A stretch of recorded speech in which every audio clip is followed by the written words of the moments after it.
Okay, so the second part of this constitution of this chapter, especially when we are talking about, we come to know that Dr. B.R. Ambedkar, as the chairman of the drafting committee, submitted numerous drafts and of the provisions of the Constitution of India, and thereafter the Assembly discussed and deliberated those provisions to give a final shape to the Constitution of India. So the Constitution of India actually was adopted in the year of 1949 on 26th November, and it came into effect in 1950 on 26th January. So this is the year we have to keep in mind for the exam. Okay, now let us see what is the actually aims and objectives of the Constitution. In the previous chapter, we have learned about the definition or maybe the what is Constitution. But here we will be coming to know the aims and objectives of the Constitution. Now, students, you have to understand aims and objectives. Actually, the Constitution of India are actually enshrined in its introductory part or introductory note we can call it, which is actually known as the preamble. Now in this preamble, declares about the country like India, whatever country is India according to this preamble. So the first point we have to remember that our India is actually sovereign, following the sovereign socialist. Then you will be hearing about the secular and democratic republic, and furthermore it aims to secure justice, that is social, economic and political, and liberty, equality and fraternity to the citizens of India. So let us understand the meaning of these terms in detail. So let us know about what exactly the meaning of sovereign referred to in this constitution. So let's see. The sovereignty of India refers to its freedom from any type of internal or external control, and it also actually means that the country is free to frame and adopt its own policies. So here no interference of other part of the world, or if suppose India wants to decide anything, not other part of the world should give the suggestion to our country, but the country itself is had the chance or has the chance to decide and promote or whatever things actually country itself is able to do that. Therefore it is known as the sovereign. Second point we have to understand about the socialist. Now what exactly is the socialist meaning in this constitution? Now, being a socialist, India aims at actually reducing the gap between the rich and the poor. Like country like India is very much like a rich and poor. Poor is very much on here. But you see, there should be a balance. There should be a fair distribution in a job and every opportunity that is actually given in this country. So therefore, providing security to the elderly children, unemployment and marginalized sections of the society are also given the importance with this term socialist. Okay. Next we have the secular. Now what is this secular? Now secularism actually refers to not being connected with the religion or religious matters. Thus, India does not have any state religion. So this is very clear. State religion we don't have in our country. Every religion is given equal importance, and all citizens are actually allowed to profess, preach and propagate the religion of their choice. So also it is prohibited to discriminate against any individual on religious ground. So this particular area is very much lacking. The knowledge is not actually people are not understanding, and that's why there is always fight against each other, and most of the fight is began due to the religion only. So therefore this particular secularism we have to focus, especially when we talk about the Constitution of India. So next point we have got, that is about the democratic republic. Now democratic republic, what exactly here is speaking. Now see, democratic republic is refers to the right to vote, which actually has been given to all citizens of India who are actually age of 18 and then above even.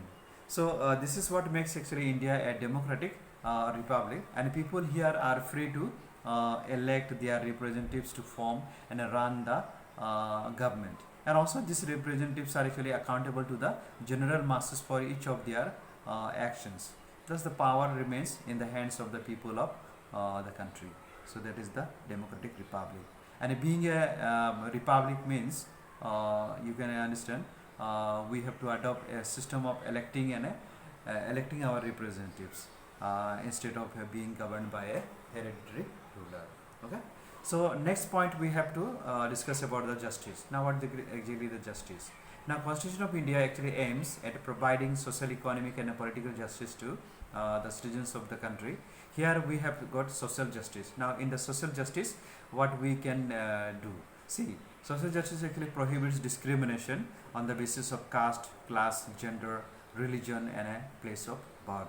Then economic justice actually, the government actually must ensure fair distribution of wealth by providing equal opportunities of development to all the citizens, along with aiding the elderly, children, unemployment and marginalized sections of the society. So this is have to keep in mind. And the last one is a political justice. Political justice, when we talk about, it means every citizen is free to participate in elections by voting or contesting elections as per the criteria laid down by the Constitution of India. So these are a few major points we have to understand. Then after that we have the another very important point, that is about the liberty. Now liberty is a freedom. So the Constitution of India actually has the has provided 6 basic rights known as the fundamental rights to the citizens of our country.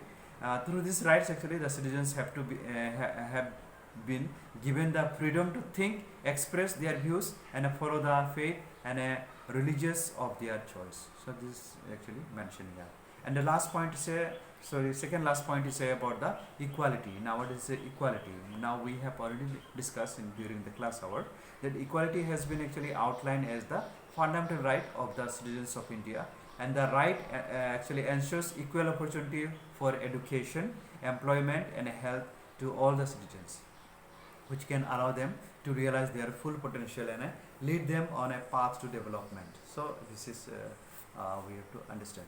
So the right prohibits discrimination on the grounds of caste, class, gender, religion, then a place of birth, which may hinder the development of the citizens. So also every citizen of our country is equal in the eyes of law. So all citizens are actually also protected by the law of the land, which means they are free to move the court in case of violation of their fundamental rights. Okay, so remember. And the last point about the this constitution is a fraternity. Fraternity, what is speaking? See, India is actually known for the diverse cultures, and therefore we say that India is known for its unity in a diversity. So in line with the same thought, the Constitution of India aims at promoting fellow feeling among the citizens and ending the separatist tendencies, and it also aims to achieve fraternity in the country by respecting the rights and dignity of all individuals. So the rights of dignity of all individuals, and while empowering them to move the court in case their dignity and rights are actually violated, so by any individual or institution in the country. So therefore these provisions are actually provided to the common people of our country, and so this is one of the advantage that is we have. Okay students, so this is about our Constitution of India. Next we have the fundamental rights and duties. Now I have elaborated sufficiently about the fundamental rights and what for this duties.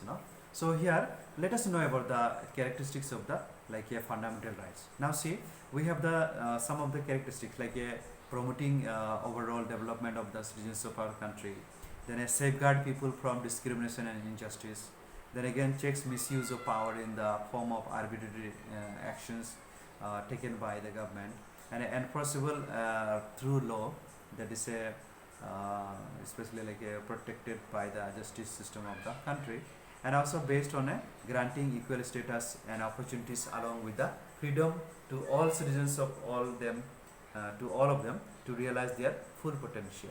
So this is actually also refers. So it is the characteristics of the fundamental rights. So let us know about the classification of the fundamental rights. Now there are 6 rights is provided to us. Actually, the originally it is a 7, but the 6 rights is given to us, and these 6 fundamental rights are actually very important to each person to understand. So here the number 1 is given about the right to equality. Now what does the right to equality actually speaking? Right to equality actually provides equal status to all the citizens of this country before the law, and either you whatever the class, caste or religion you belong to. Okay, and also second part it is speaking about the discrimination. It means we have to prohibit the discrimination, and then discrimination actually on the ground of like a caste, class, gender, religion and place of birth.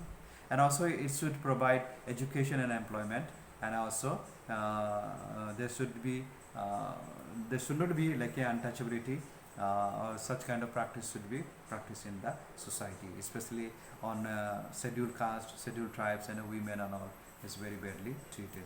Second right, fundamental rights is a right to freedom.